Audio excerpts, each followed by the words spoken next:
So first of all, I took just a big bag of chopped cauliflower from Sam's and heated it in this bowl. I put this bowl over top like a lid because I don't like plastic wrap and stuff. And I put it in the microwave for 5 minutes, stirred it, put it back in the microwave for 3 more minutes. Now I'm just scooping a little bit at a time into my food processor and I'm going to pulse it. So that's not a lot at a time, but you can see how effective this is.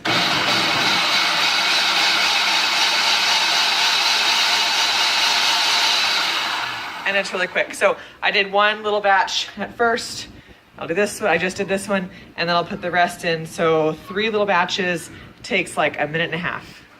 So this is the 3rd little batch of like pulsing the cauliflower. So now it's all riced.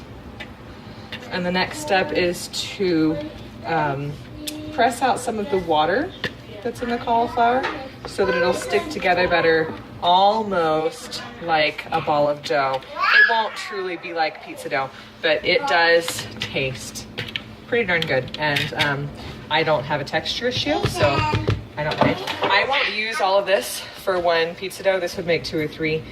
Use like a cup and a half. So this is plenty for a few pizza doughs, pizzas. But I'm going to use it actually for 2 recipes this week, so I went ahead and did the whole bag of cauliflower. All right, so I let the cauliflower cool a little bit in the fridge. We actually left the house and stuff and came back, and now it's like, not hot at all. And this is a really clean towel. I preheated the oven for 450 because we'll cook it just like regular pizza dough. And I'm going to actually squeeze the water out of the cauliflower so it'll stick better. So I'm just rolling it up. If you ever cook with tofu, it's kind of the same idea as when you like cover it with paper towels and try to squeeze the water out of that. So I'm actually like getting water out of it, so I'm squeezing all the water out as much as I can. I'm not going to make a puddle or anything, but I'm trying to absorb the water from the cauliflower into the towel as much as I can so that it will combine better with the eggs and the cheese and stuff. And make a much better like mouthfeel. Like I said, it won't be doughy like pizza dough, but it does taste good. So you can see the water down here. I'll just sop it up at the end.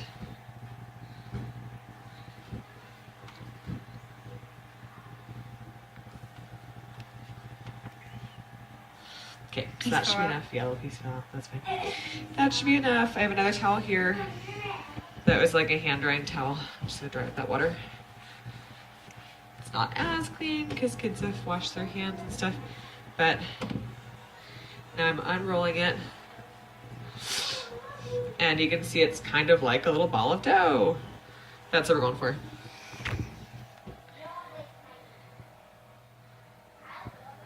See, it's much firmer.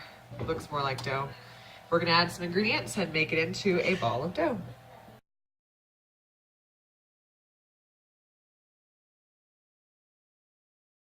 So now I've turned out the mixture that has the cauliflower and cheese and eggs and seasonings onto my pizza stone, and I put a lot of oil on it first so that it won't stick once it's cooked, because it has the eggs in it, so it would, since the stone is porous, it would stick there. So it's all there. I took out my ring and everything, so I'm not getting it in my ring, and now I'm just making it into a little like patty kind of thing. I don't usually make this really thin, because if it's too thin, it'll just kind of crumble and fall apart. But you also don't want it too thick that it doesn't cook all the way through, or that it's like soggy in the middle. So I'm shooting for like a 1/4 inch thickness. And I'm the only one eating this pizza. Everyone else, they need the carbs at night. So for growing and building muscles and stuff like that. I don't need it, and I need the extra vegetables, so I'm just kind of flattening this out a little bit. So this will be a single serve pizza. It is 2 servings of vegetables though, because it's about 2 cups of cauliflower. And I'm just trying to make it close to round, but it does not taste perfect. And you can see the cheese in it. That'll help to make it tasty and also stick together a little better. Okay, so there's the pizza dough. Can you push the stop button? Okay, So this is what it looks like before I put it in the oven. My oven is preheating still. It's trying to get to 450, so it's almost there. And I'll put this in the oven for 8 to 10 minutes or until it gets a little bit crispy and golden on top. But it's not going to be cooked all the way through, because then I'm going to add all the toppings and I'll cook it for a little longer. So this is going to go in the oven now. Okay, so I just pulled this out of the oven.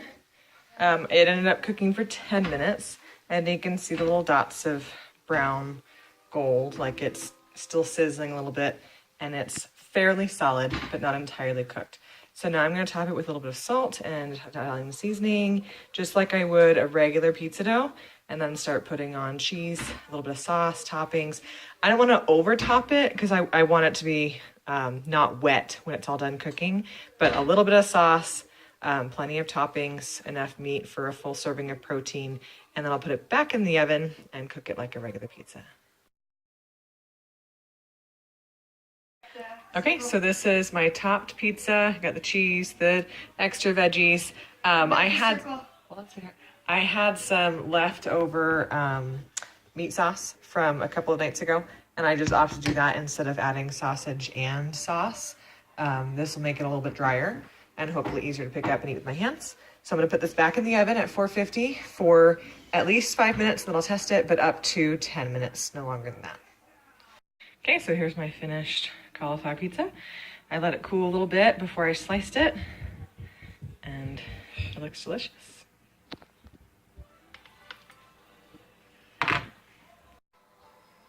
Cheers.